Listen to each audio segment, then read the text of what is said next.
warahmatullahi taala wabarakatuh. Bismillahirrahmanirrahim. Alhamdulillahirabbil alamin. Wassalatu wassalamu ala asrofil anbiya wal mursalin. Sayyidina Muhammadin wa ala alihi wa sahbihi ajma'in. Rabbana la ilma lana illa ma 'allamtana innaka antal alimul hakim. Rabbi ishrah li sadri wa yassir li amri wahlul 'uqdatam min lisani yafqahu qawli. Amma ba'du. Yang kami hormati segenap para asatidz, para hujjat, para tokoh masyarakat, khususnya ketua BKM Musholla Baitul Muttaqin dan para pengurusnya, khususnya hadir pada malam hari ini. Semoga panjenengan semua Allah berikan panjenengan dalam keadaan sehat walafiat, murah rezekinya, lancar, berkah umurnya, dalam keadaan taat kepada Allah dan Rasul-Nya. Bismillahirrahmanirrahim. Qala musannif rahimahullahu taala wa nafa'ana bi ulumihi wa madana asrarihi bi kamatana amin. Bismillahirrahmanirrahim. Pada hari ini kita menjelaskan tentang ahkamil wakalati. Di dalam menjelaskan tentang hukum-hukum wakalah, ada yang membaca wakalah, ada yang membaca wikalah. Apa wakalah ini? Wakalah ini perwakilan, kita menyerahkan kuasa, kita menyerahkan mandat kepada seseorang, itu adalah wakalah.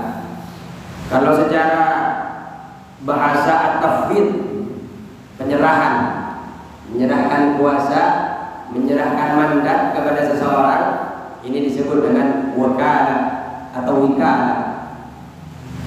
Kalau menurut syariat, tafwidu syahsin syai'an lahu fi'luhu, memasrahkannya seseorang terhadap sesuatu yang baginya pekerjaan itu dari sesuatu yang dapat diganti kepada orang lain, agar orang lain mengerjakan sesuatu itu pada masa hidupnya. Jadi menyerahkan sesuatu yang mana sesuatu itu dalam tanggungan pekerjaannya dia, pekerjaan itu dilakukan oleh dia, kemudian dia pasrahkan kepada orang lain untuk menggantinya. Jadi intinya memasrahkan sesuatu kepada orang lain di masa dia hidup. Sehingga di dalam kata-kata di masa hidup, untuk dilaksanakan pekerjaan itu keluarlah, dikecualikan, tidak masuk kepada wakalah ini sesuatu yang dikerjakan setelah dia wafat. Artinya wakalah ini dikerjakan di saat dia hidup. Di dalam dasar daripada wakalah atau wikalah ini ada dasarnya. Di dalam firman Allah di dalam surah An-Nisa ayat 35, "Fab'asu hakaman min ahlihi wa hakaman min ahliha." Ini di dalam surah An-Nisa, "Fab'asu hakaman", maka kirimkanlah seorang hakam. Hakam di sini adalah menurut kaum ulama di dalam tafsir, hakam di sini adalah bukan hakim tapi wakil. Wa hakaman min ahliha, dan keluarga laki-laki ini, dan seseorang hakam dari seorang wakil dari keluarga perempuan. Ini adalah fab'asu hakaman min ahliha wa hakaman min ahliha. Ini adalah firman Allah yang ada di surah An-Nisa ayat 35. Jadi dalam hakaman itu diartikan wakil. Jadi Allah memerintahkan, kirimkanlah seorang hakam, seorang wakil dari keluarga laki-laki dan seorang wakil dari keluarga perempuan. Ba'athan Nabi sallallahu alaihi wasallam as-su'ata li ahli zakah. Juga ada di dalam hadis Rasulullah sallallahu alaihi wasallam, An-Nabi sallallahu alaihi wasallam ini ba'athan Nabi sallallahu alaihi wasallam as-su'at. Jadi Rasulullah mengutus para petugas zakat li ahli zakati, untuk menarik zakat. Wa kana sallallahu alaihi wasallam Urwah bin Abi Ja'd wa Hakim bin Hizam fi syira'il udhiyah.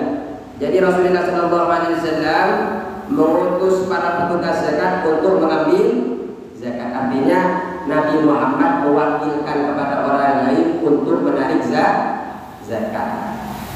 Kemudian Rasulullah sallallahu alaihi wasallam menyuruh Urwah mewakilkan kepada Urwah Ibnu Abil Jahdi dan Hakim Ibnu Hizam untuk memilih hewan kurban. Artinya Rasulullah sallallahu alaihi wasallam bisa untuk membelinya hewan kurban, tapi Rasulullah mewakilkan kepada orang lain untuk membelikannya hewan kurban. Di dalam akad wakalah atau wikalah ini ada rukunnya, Pak. Arkanul wakalah di arba'atun. Sebelum kita lebih jauh lagi membahas wakalah perwakilan, kita harus tahu rukunnya sehingga kita tahu nanti apa bahasa-bahasa yang ada dalam kitab itu nantinya. Istilah-istilah di dalam wakalah ini. Yang pertama adalah wakilun. Wow, kafiyat lam, wakilun. Apa yang disebut dengan wakilun? Orang yang menerima.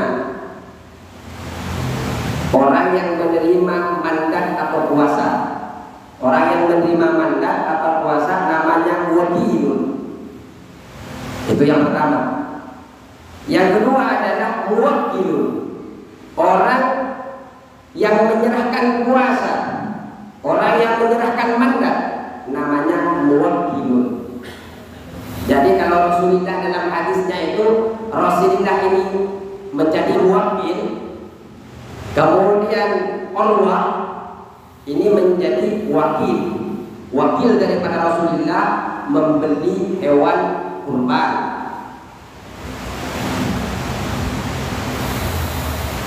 Kemudian ada muwakkal fi.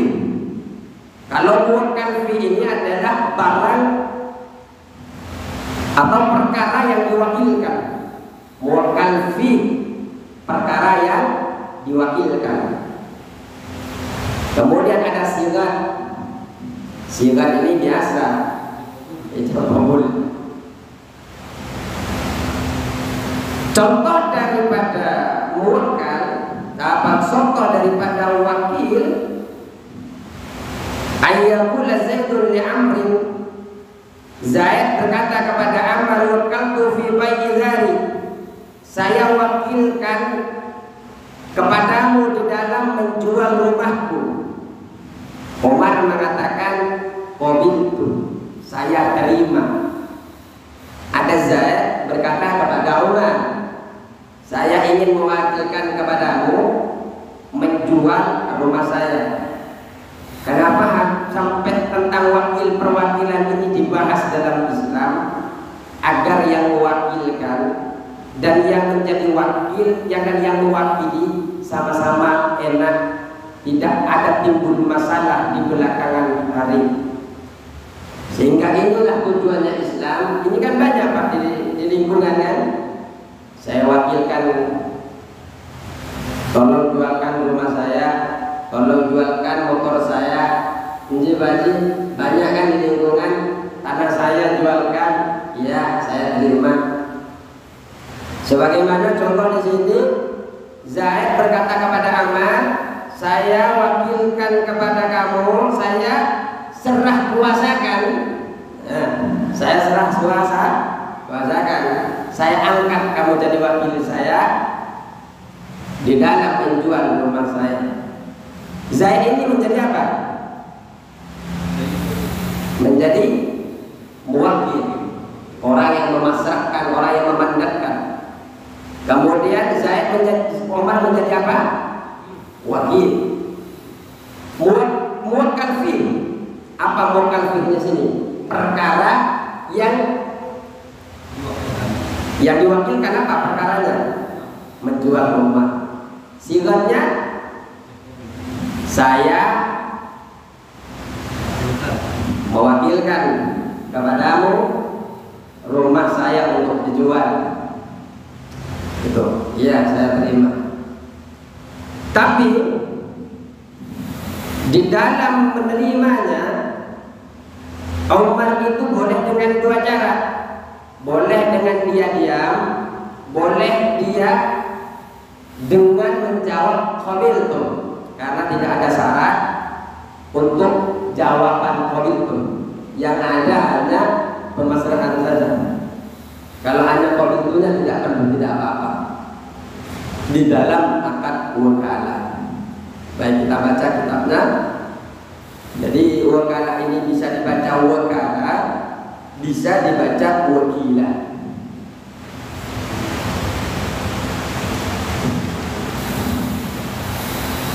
Jadi ada syarat wakalah itu bisa sah di dalam Islam, harus mencakup beberapa syarat.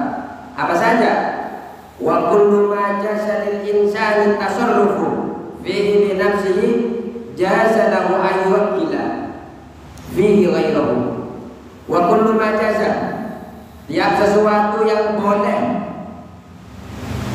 Wa kullu ma jaza, tiap sesuatu yang boleh lil insani, bagi manusia, at-tasarrufu, menggunakan. Jadi tiap sesuatu yang boleh bagi manusia menggunakan, fihi, di dalam sesuatu, fihi, di dalam sesuatu, binafsihi, dengan dirinya insan. Jadi sesuatu yang boleh menggunakan, mentasarrufkan dengan dirinya sendiri pada sesuatu itu, jaza lahu ayyuwakkila, jaza lahu ayyuwakkila, maka boleh baginya mewakilkan. Jaza lahu ayyuwakkila, maka boleh baginya mewakilkan. Jadi sesuatu yang boleh dia gunakan dengan dirinya sendiri, maka boleh pula dia wakilkan kepada orang lain. Tapi kalau dirinya tidak boleh menggunakan itu, contohnya jenengan tidak boleh menggunakan kurban, tidak boleh potong kurban, karena ternyata itu punyanya orang lain. Boleh nggak Pak? Punya orang lain asal sambung jenengan? Tidak boleh. Maka tidak boleh juga untuk diwakilkan kepada orang lain. Tapi yang boleh panjenengan untuk sambeli, maka boleh pula untuk diwakilkan kepada orang ini, agar dijaga. Jangan sampai punya orang lain diwakilkan.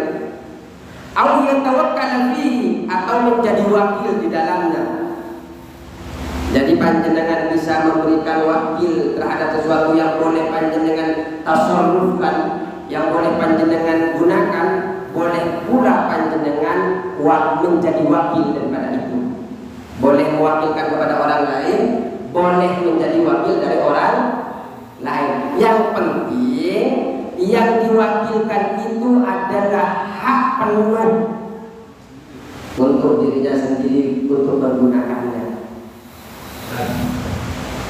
Boleh berlaku untuk pernikahan, boleh nggak? Nah, nanti ada pembahasannya. Makanya tidak boleh pada yasiru sobila majulin ayyakuna wakilan wala wakilan. Makanya di dalam keterangannya ini, maka tidak boleh bagi anak kecil, orang gila menjadi wakil atau mewakilkan kepada orang lain. Kenapa? Karena anak kecil itu sama hartanya saja itu masih ada batasan-batasan untuk bertasarrufkannya, ya kan? Anak kecil, orang gila, ini kan ada batasan-batasan. Kalau kita belajar tentang hajar itu, hajar tasarruf, batasan-batasan untuk menggunakan sesuatu, itu kan diantaranya adalah orang gila. Selama dia gila, hartanya itu kan ada batasan-batasan untuk menggunakannya. Sampai dia sadar kembali, berakal lagi, baru batasan-batasan itu dilepaskan di dalam syariat.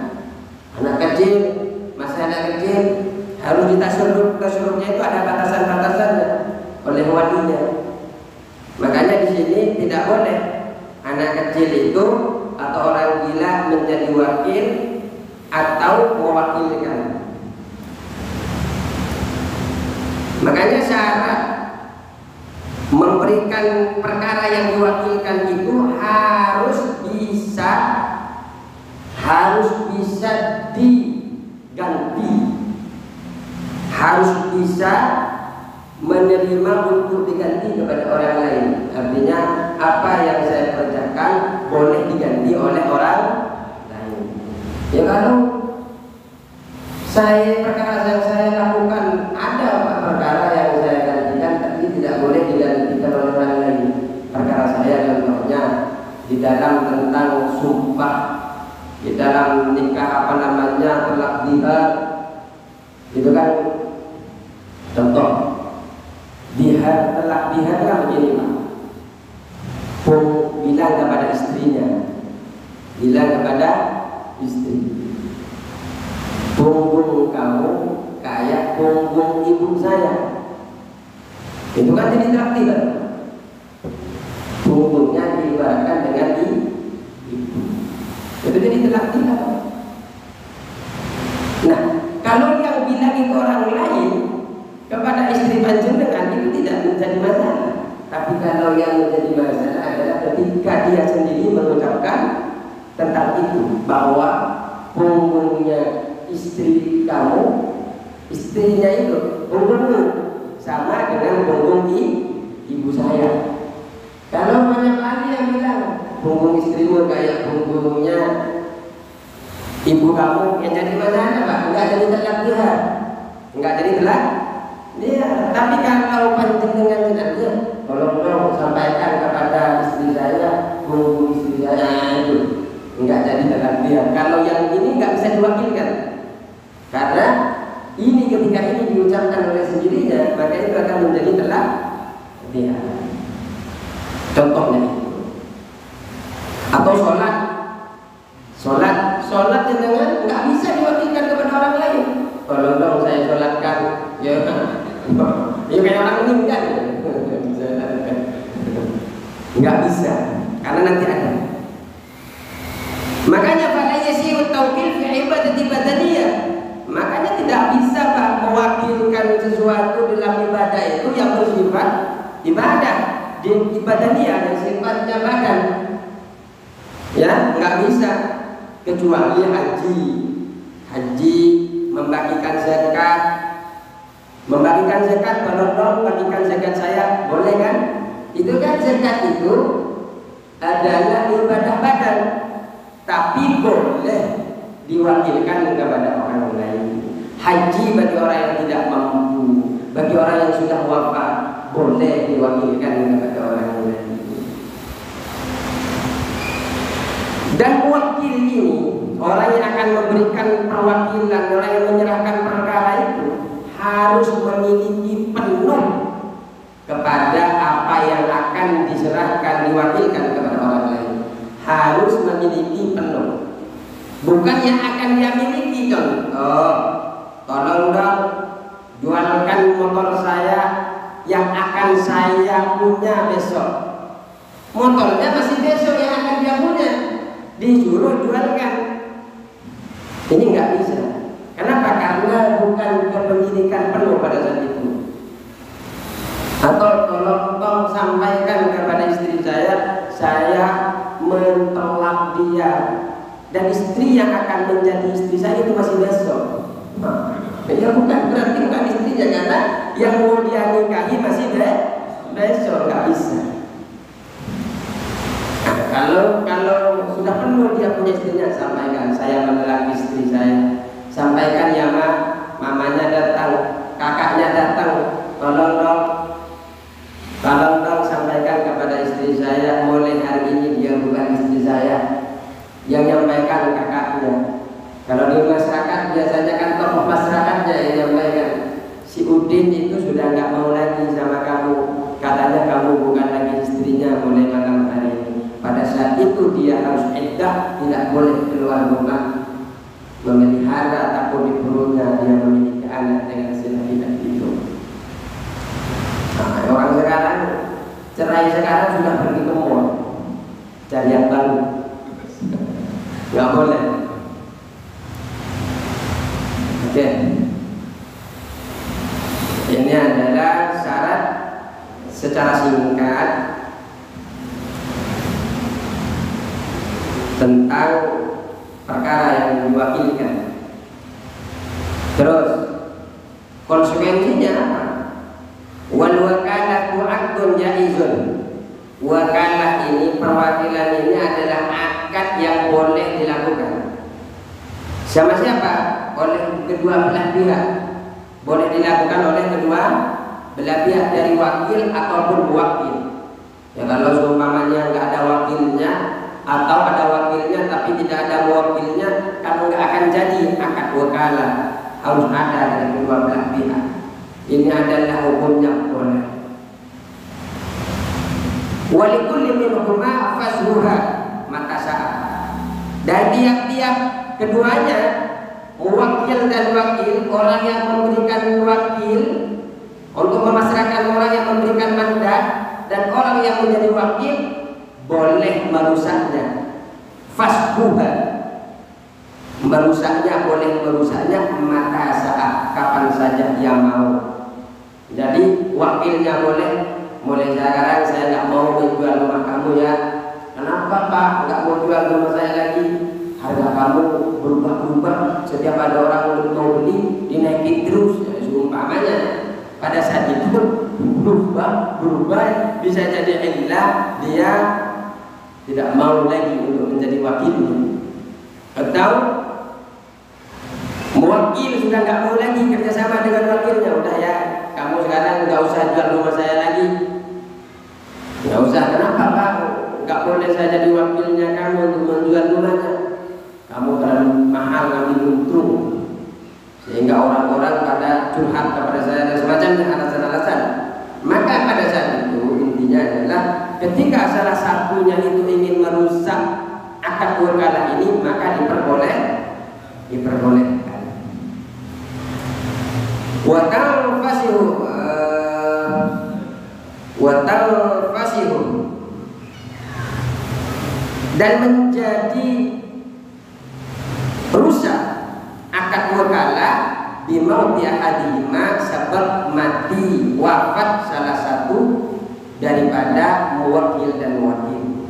Kalau sudah salah satunya wakil dan muwakilnya wafat, maka pada saat itu pula akad wakalahnya itu rusak, sudah selesai. Atau dia kena penyakit epilepsi ayan. Karena memang penyakit ayan itu bahaya. Tadi pagi itu saya nolong orang penyakit ayan. Ternyata orang penyakit ayan itu bahaya bawa motor, Pak. Tadi itu blok ini asli naik motor mau belanja ke pasar Blok H, nabrak rumah orang pas di depan saya. Saya tolong, saya antar ke rumahnya. Untungnya ada orang lewat yang kenal sama dia, orang kampung. Dia antar, ada orang baik sekali punya mobil, dinaikkan ke mobilnya dan antar ke rumahnya. Tahu-tahu depan saya itu dia langsung kencang, langsung nabrak. Dan setelah dia antar ke rumahnya, ternyata itu dia lari.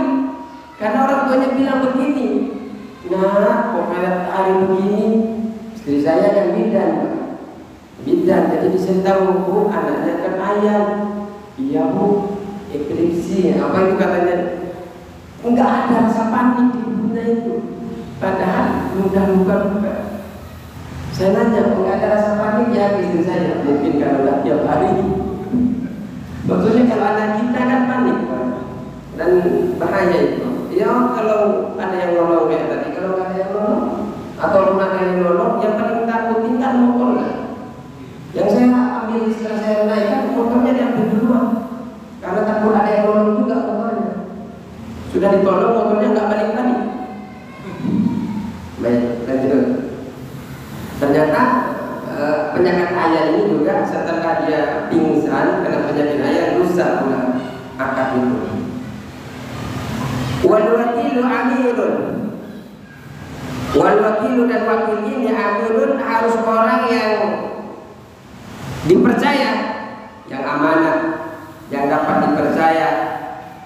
Jadi kalau sudah panjenengan tahu orangnya ini tidak dapat dipercaya, maka tidak sah dalam membuat akad wakalah mewakilkan kepada orang lain. Kenapa syariat sampai mengatur seperti ini? Agar panjenengan itu Pak suatu saat tidak merasa sakit. Jadi makanya kalau agama itu diikutin, agama itu Pak sampai masuk toilet saja Pak, sampai mau masuk toilet saja diatur oleh agama. Apalagi dengan perkara begini. Kalau jenengan nggak ikutin, artinya sudah panjenengan tahu track recordnya, dia sudah membuat banyak orang kecewa, masih panjenengan gunakan. Padahal dalam Islam yang menjadi wakilnya haruslah orang yang terpercaya. Tapi jenengan tidak ikuti ini, maka tunggu saja suatu saat panjenengan akan merasa tidak nyaman. Makanya orang yang bertakwa itu Pak, orang yang bertakwa, orang yang melakukan apa perintahnya Allah, menjauhi larangannya, kalau sudah betul-betul dikerjakan, dia tidak akan merasa sedih, mutmainnah, tentram hidupnya. Kenapa? Karena syariat sudah mengatur bagaimana panjenengan mengarah kepada sesuatu yang tentram. Kalau ada yang tidak tentram, berarti ada sesuatu yang panjenengan hindari daripada Islam. Baik. Jadi wakil itu harus cari yang amanah. Fima yatbiduhu wa fima yasdiquhu.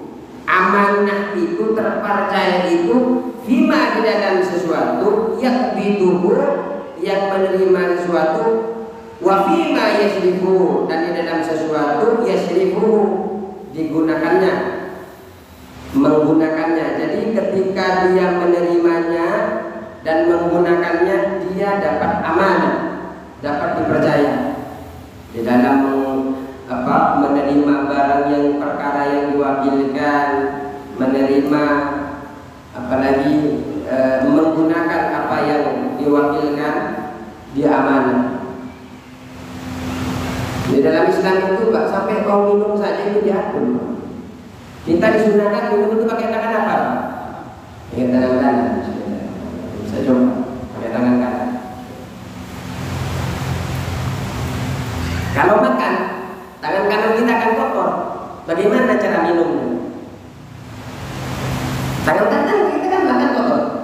Nah, yang saya perhatikan dari guru saya, biasanya kalau guru saya ke Jakarta itu kan, saya itu biasanya sampai seminggu itu jadi supirnya saya biasanya. Diantar kemana-mana, ke menteri, diantar ke Puncak untuk menenangkan. Kalau kiai itu Pak, di kampung itu siang malam itu yang datang untuk sowan itu setiap begitu ada Pak, setiap jam datang.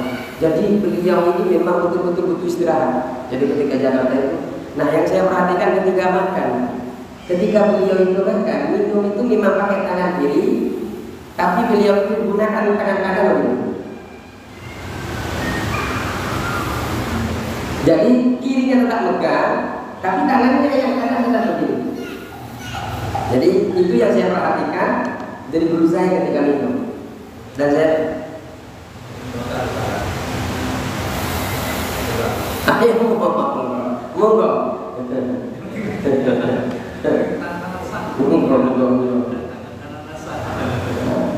Jadi itu saya hanya menyampaikan bagaimana guru saya minum.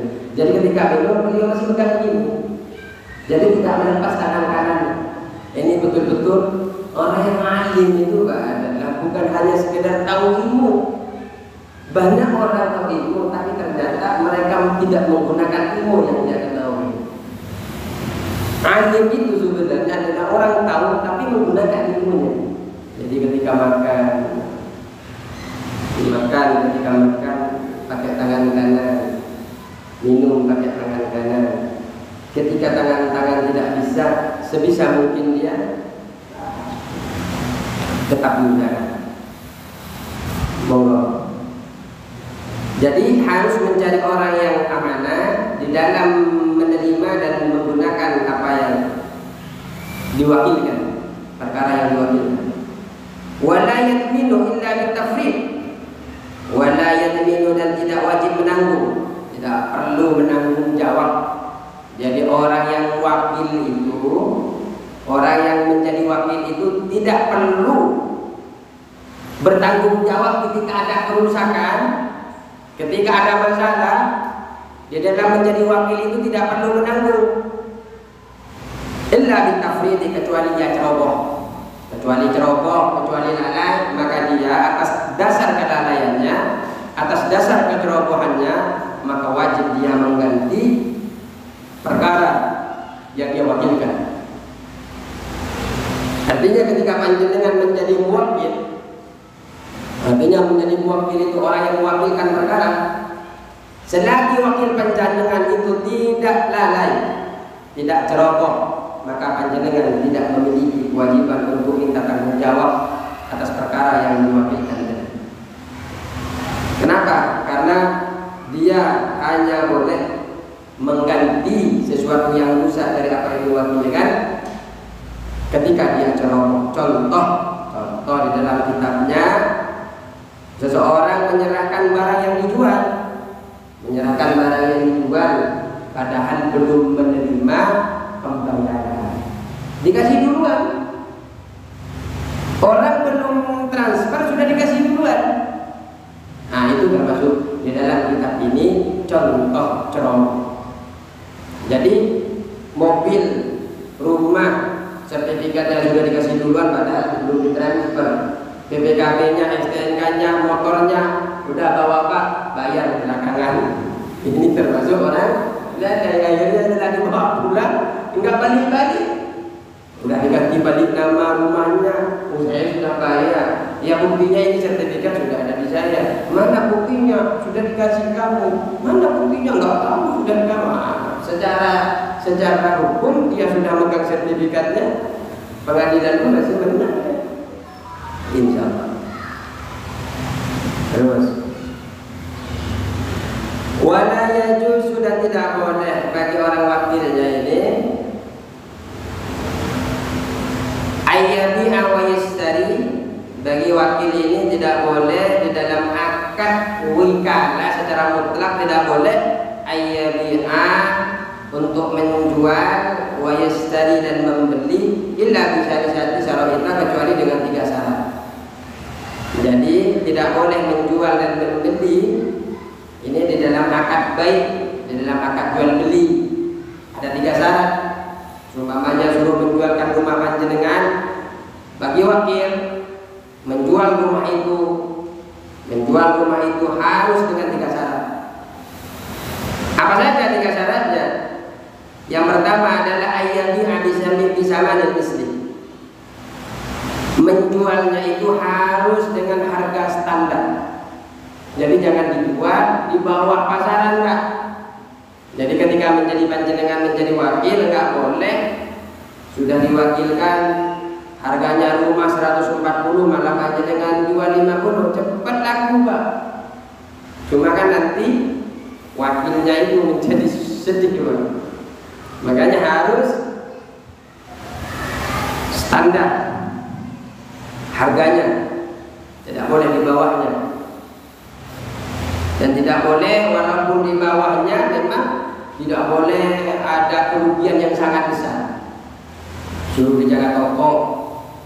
Biasanya Pak kalau enggak laku kan barang ada Pak. Kalau enggak laku biasanya barang ada. Barang enggak ada biasanya uang ini ada. Kalau enggak laku, kalau semuanya jaga toko. Biasanya kalau enggak laku itu barang-barang yang di toko itu pasti ada. Kalau enggak laku. Nah, ini Pak, barang-barang enggak ada, uang enggak ada. Seharusnya kalau barang-barang enggak ada, uang ada. Nah, ini barang enggak ada, uang enggak ada Pak. Nah, ini beruginya yang sangat besar, enggak boleh.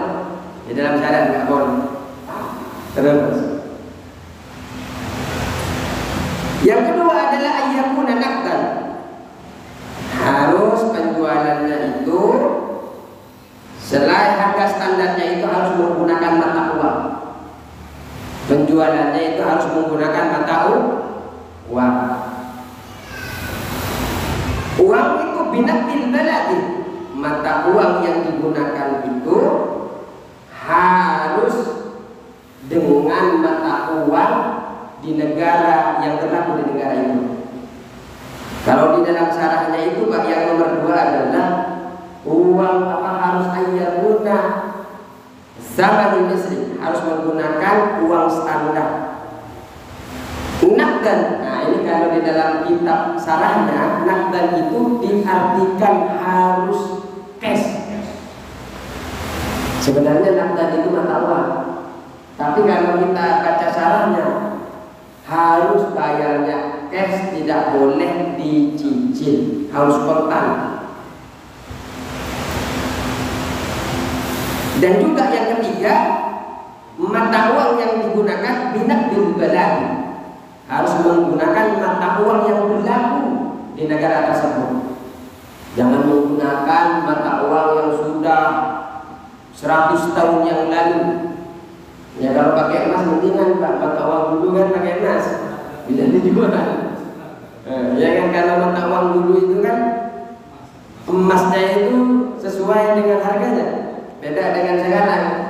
Harganya 100.000 padahal kertasnya mungkin 5.000, mungkin 10.000. Ya kan?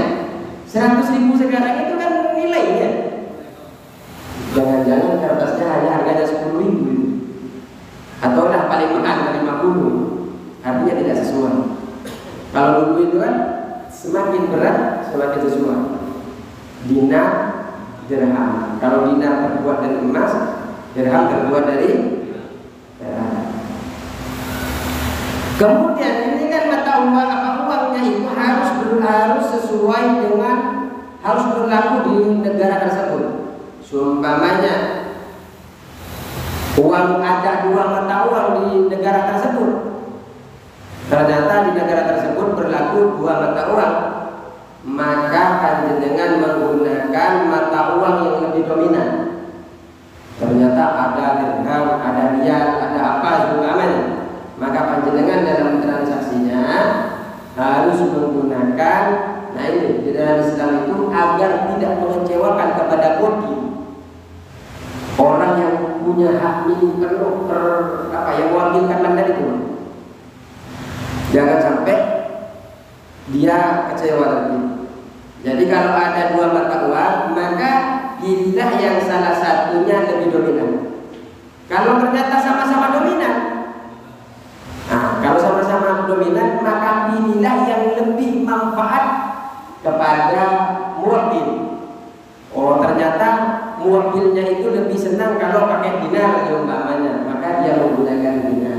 Oh, ternyata muwakilnya ini lebih suka kalau menggunakan dirham. Mana yang lebih dia manfaat kepada muwakil. Kalau umpamanya menggunakan dinar, menggunakan dirham, sama-sama manfaat kepada muwakil, takhayyal, maka boleh memilih, boleh menggunakan salah satunya. Terus, wala yajuz ayyabi'a, dan tidak boleh ayyabi'a menjual min nafsihi, dari dirinya sendiri. Jadi wakil itu Pak tidak boleh secara mutlak menjual kepada dirinya sendiri. Tolong dok, jualin rumah saya. Akhirnya dia beli sendiri. Ya siap, saya wakil. Harus dia beli sendiri Pak, nggak boleh. Di dalam Islam nggak boleh. Aturan kalau panjenengan ingin beli sendiri, nggak bisa jadi wakil Pak. Saya Pak yang akan menjual, yang saya akan membeli. Nggak boleh.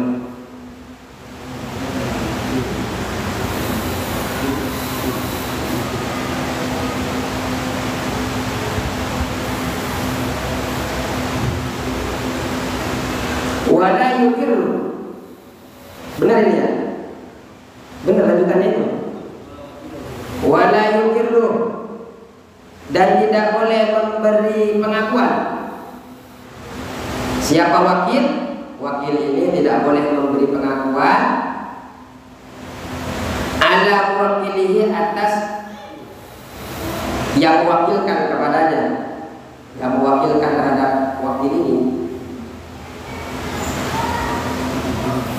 Illa bi'idnihi, kecuali ada dasar izinnya muwakil.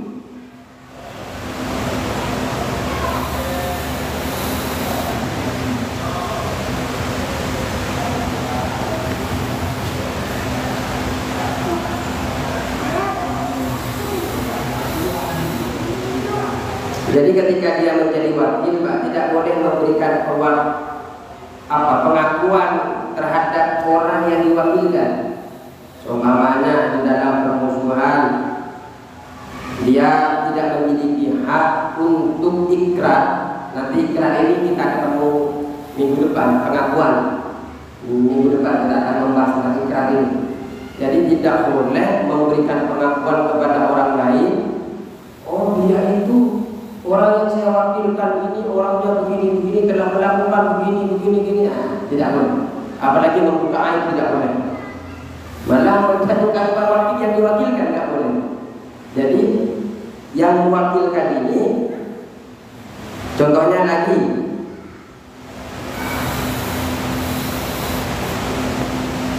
tidak boleh ada pengakuan mungkin lagi. Contohnya lagi, tidak pula orang ini membebaskan hutang darinya. Contohnya si wakil membebaskan melaksanakan akad suluh, akad damai, ini tidak boleh. Atau dia membebaskan hutangnya wakil, tidak boleh. Jadi seumpamanya buat pengakuan bahwa hutangnya wakil sekarang bebas, padahal belum bebas. Atau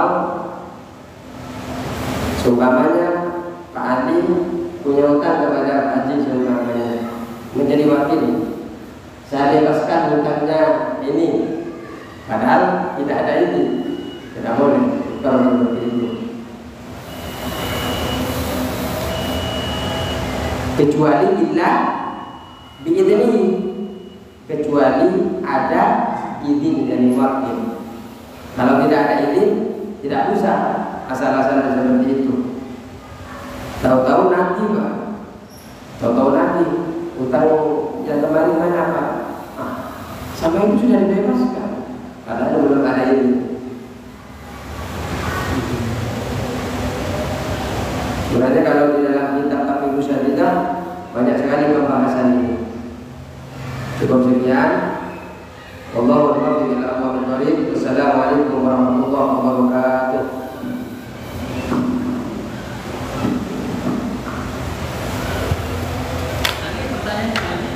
Apa pertanyaan?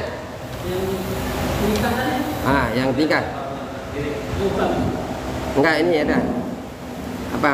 Ini dulu ya?